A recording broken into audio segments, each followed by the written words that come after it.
The following was recorded in front of a live studio audience at the Studio 21 Podcast Cafe. This is the United Podcast Network.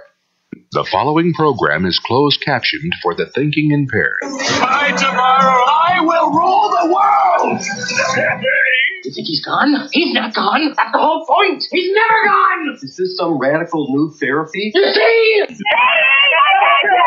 Well, I must have not been paying attention when you were just talking. That's it. That's all we got. Okay. Wow. Hey, how are ya? How's everything going? I'm Tom Duggan. This is our little paying attention podcast that we do every week here at the Studio 21 Cafe on the second floor of Two Guys Smoke Shop. I want to thank Dave Garofalo for partnering with us to help us get this little podcast thingy going every Thursday at 2 o'clock. We're at 2 hours today, and we've got a little surprise for you after the news, so I'll announce that when Fred and Meredith finish. Got a lot of things to talk about. There's a military parade that the president wants to have, and those who hate America are certainly spending an awful lot of time trying to find an excuse against it. I'm not even going to do a preview. I want to thank all our sponsors and our advertisers. I'll do that a little bit more later. Which way am I looking? Oh, okay. But Fred and Meredith are here with news. Hey, Tom. Good to see you. Wow, look at you. We were making bets before she got here whether she was going to be wearing red or black. And I'm going to have to wear red every time now. Really happy she was wearing. Yeah, I was really happy she was wearing red. All right. Ira, I don't think is coming. Keanu, I think, is going to be here later. So, also our guest today. We've got a great guest before we start news. Superintendent Receiver of the Lawrence Public Schools, Jeff Riley, is going to be joining us. Jeff resigned as the Superintendent Receiver about a month and a half, 2 months ago, if my timing is correct. And shortly after that, he has been tapped by Governor Charlie Baker to be the head of the Department of Education for the state. So he couldn't work with Dan Rivera, and he left. And Charlie Baker tapped him to run the entire Department of Education. How about that? So he's still going to be making decisions about Lawrence. Right. Just Dan Rivera can't override him anymore. Yeah, exactly. So what do you got for news, guys? All right, let's get to it. Well, we're starting off today with some sad news. The Valley Patriot is reporting that local veteran Robert T. McCann has passed away at the age of 87. Bob was born and raised in Lawrence. After graduating from Lawrence High School in 1952, he found his calling for public service. Throughout his life, he found great joy in serving his family, his community, and his country. As a young man, Bob honorably served his country in the U.S. Marine Corps. He later returned to Lawrence and served as president of South Lawrence Little League, coaching and mentoring hundreds of kids all over the region. He was involved with several veterans organizations, including serving as the commandant of the Merrimack Valley and Massachusetts Marine Corps League. In addition, Bob spent more than 20 years fighting for veterans and their families as director of Veteran Services in Lawrence. Perhaps his proudest accomplishment was seeing the construction of 3 veterans memorials on Lawrence Common and the Veterans Memorial at St. Mary's Cemetery in Lawrence. Bob and his service to our nation and the community are featured prominently in your book, Heroes in Our Midst. Mm-hmm. Is there anything else you'd like to say about him? You know, I knew Bob McCann very, very well. I knew him even as a kid. And he was the guy, everybody knew him, but they didn't really know him because he was everywhere. He was at the Little League games. He was at City Hall meetings. He was also a Veteran Services Coordinator for the city of Lawrence. So we ran into him an awful lot. I remember when he called me and said that he wanted to put up a monument to the Korean War veterans in Lawrence because we didn't have one. And he was really stressed out about the monumental task of trying to get the funding and trying to get it done. I was there when he and Charlie Body unveiled that, probably in 2006 or 8, if I'm remembering right. He was just so proud that, and he said to me that day, you know, long after I'm dead, these things are going to be here to honor the veterans who served in these wars. And he said, this is like one of my proudest accomplishments of everything I've ever done. And he was a really good guy. And I know whenever someone dies, right, you get the same narrative on the news. Right. Everyone loved him. Right. He brought a smile to everyone's face. He lit up every room he walked into. But Bob was a good guy because he always was out there doing things for the community, not himself. Yeah. And never looked for, like, I remember when I called him and said, I want to do a story, Heroes in Our Midst, I want to honor you. And he said, you know, I worked in a warehouse in the U.S. Like, I didn't even really get, sent abroad. I didn't do anything heroic. And I said, yeah, but, look at all the things that you've done since you got out of the military for other veterans. That's the whole reason we do Heroes in Our Midst on the front page of the Valley Patriot every month is to honor veterans that not only went off and fought for their country or joined the military to fight for their country, but then when they got out, they continued to serve. They continued to do things for other veterans. And he really didn't believe he deserved that award. And he called me afterwards and thanked me and repeated that he didn't think he deserved the award because we were honoring other like World War II guys that stormed Normandy. Sure, yeah. And he's comparing himself to that. I compared him to the snot-nosed kids out there that are holding signs about global warming. That's who I compare him to. Right. Not the guys that stormed Normandy. He was a hero, and I was glad to have him in my book. I was glad to give him a copy of the book. Actually, I think he bought the book. I found out afterwards. I was like, I would have given it to you because the book is free for veterans, especially veterans that are in it. Yeah. And just chat with him a little bit. And he gave me, I wish I'd brought it. It's in my car. He gave me a picture of him in a silver frame the day that he enlisted. I never gave it back to him.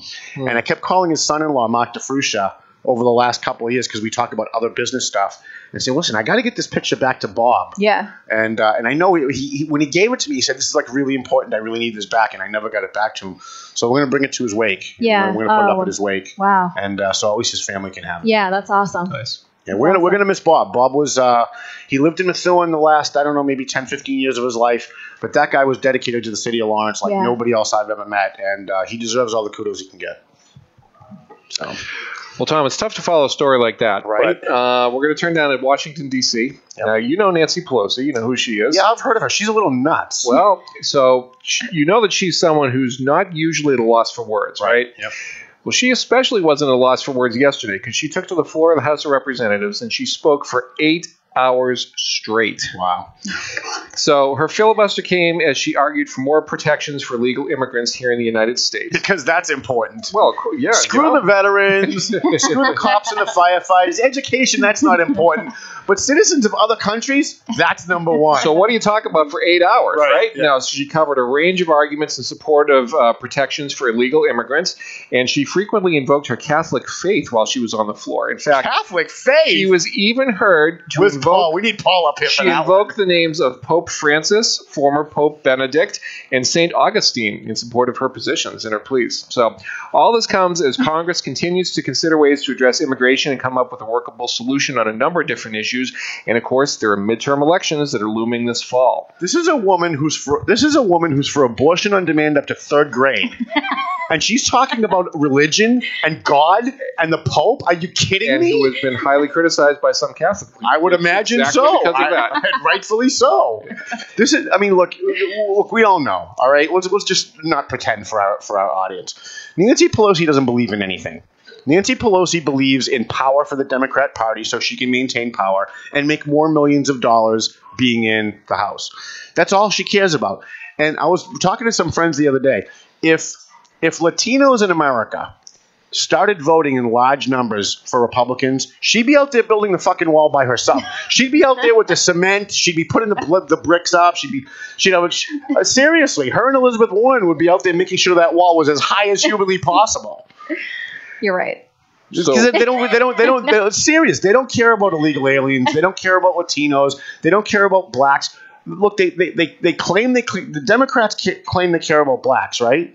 But who gets hurt the most by illegal aliens, right? Black Americans are at the bottom of the scale when it comes to jobs, when it comes to education, when it comes to the economy. And all these illegal aliens come in and go, yeah, I'll work for half of what black people will work for. And yet they say with a straight face that they care about black Americans. And then they say again with a straight face they care about Latinos. I don't get it.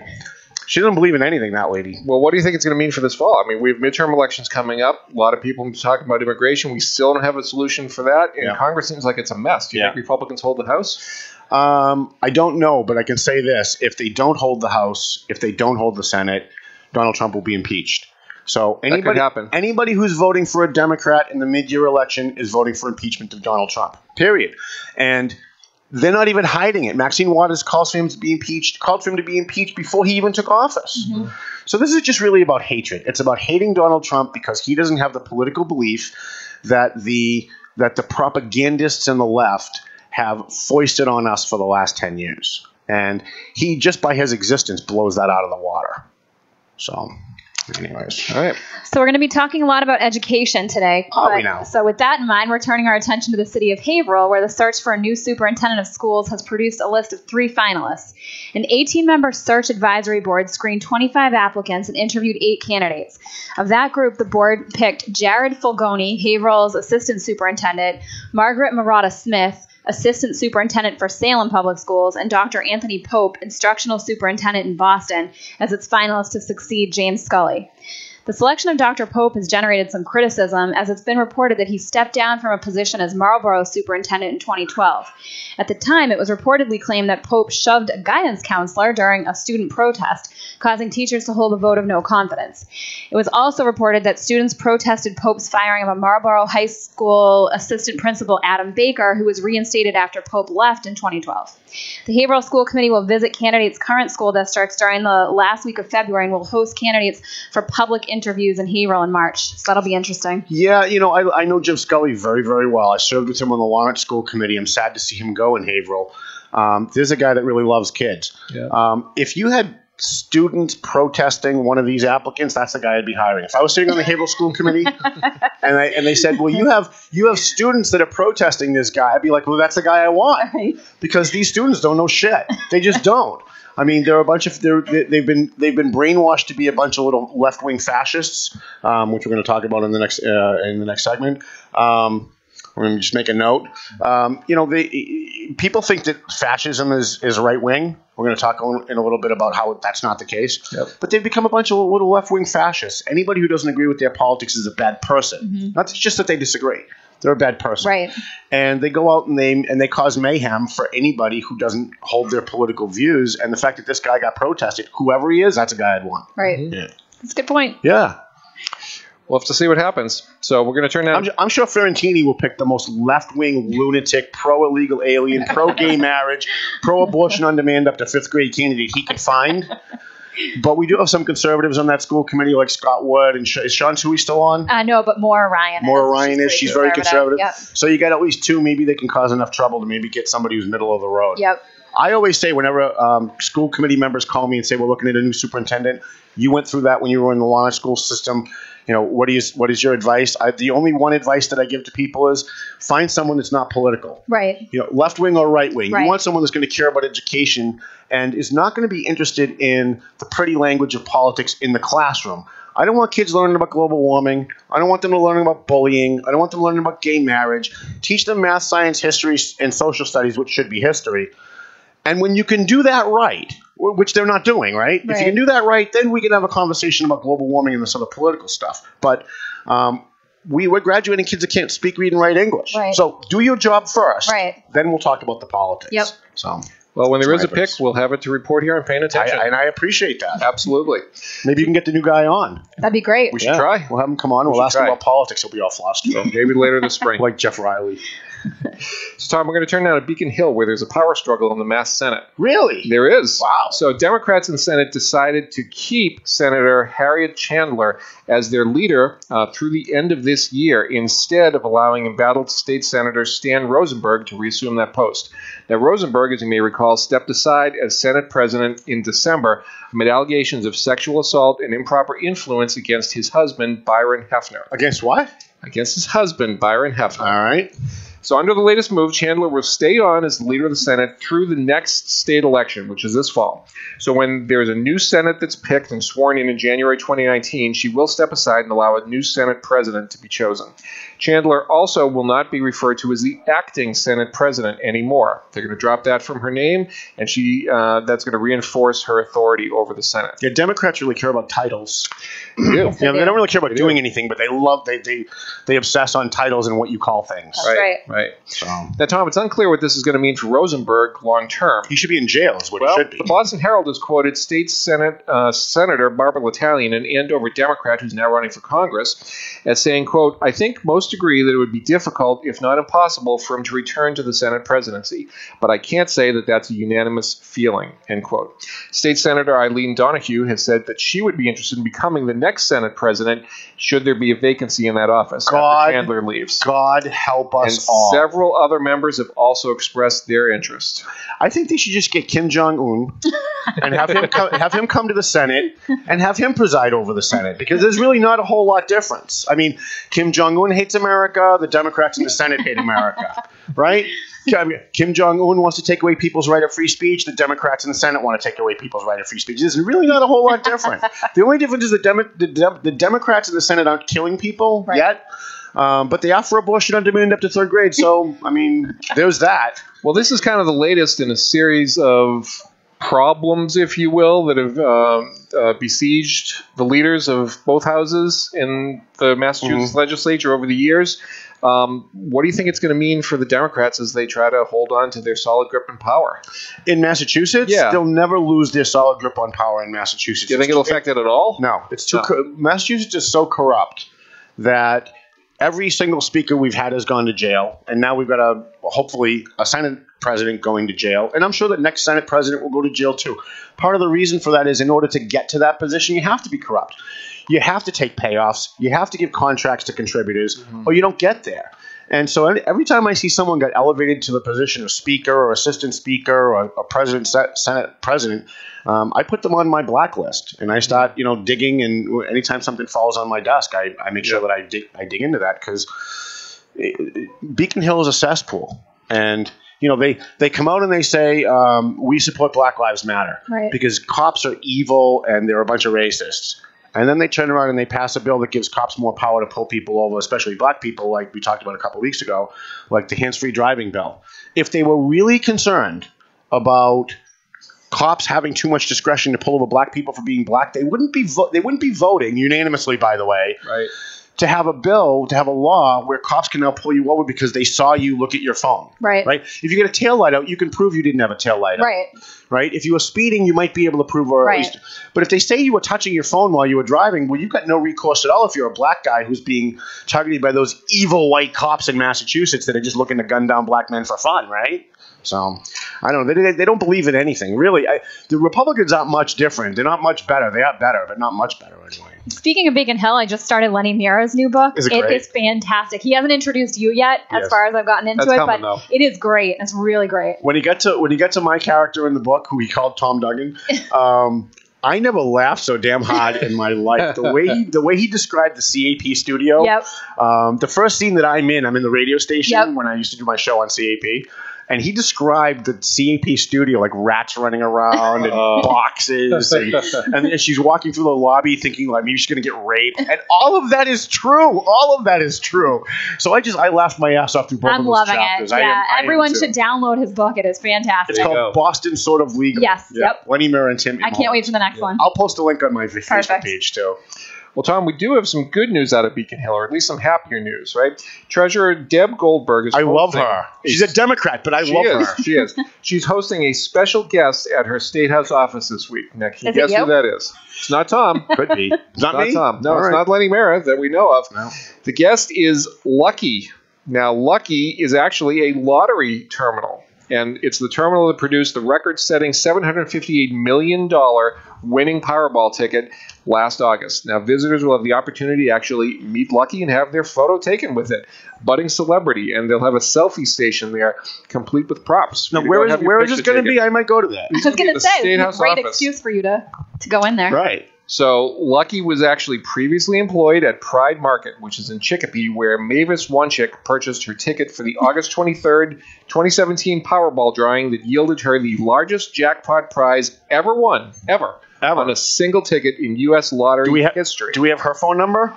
No, because we could use some sponsors. I don't think she's going to be there. Probably long gone. No, you can't have your picture taken with her, but you can have your picture taken with the machine that started it all. Gotcha. So there you go. And finally, we have news that Dunkin' Donuts has announced plans that is ending its practice of giving people double coffee cups. Aww. And it will do away with its foam coffee cups by 2020. Because we got to save the planet, right? Because getting rid of coffee cups is going to do it. One cup at a time. The whole planet's going to be fine if we just get rid of the coffee cups. Yep. Change our light bulbs, get rid of coffee cups. We're good. No more global warming, right? You never know. Yeah, I don't know.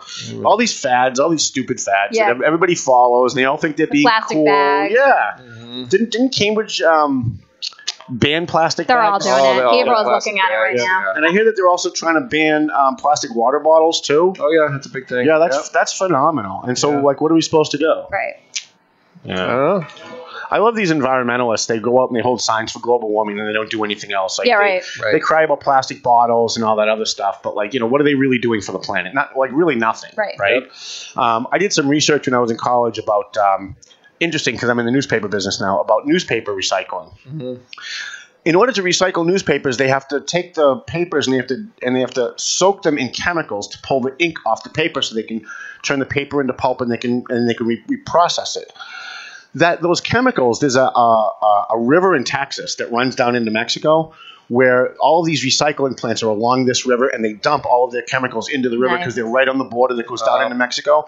So everybody who's out there with their newspapers thinking they're saving the planet by recycling their newspaper, yeah, you're destroying the planet, because the chemicals it takes to take the ink off that paper to have them process it is toxic. It's destroying the... So, like, we have these fads. We just do them because people tell us that they're good. Right. And we want to feel good like we're doing something while we're actually not doing anything. Right? And it's all a scam. It's all a scam. All of it. It is. My grandfather used to say, the older I get and the more I know, the more I realize I didn't know anything. There you go.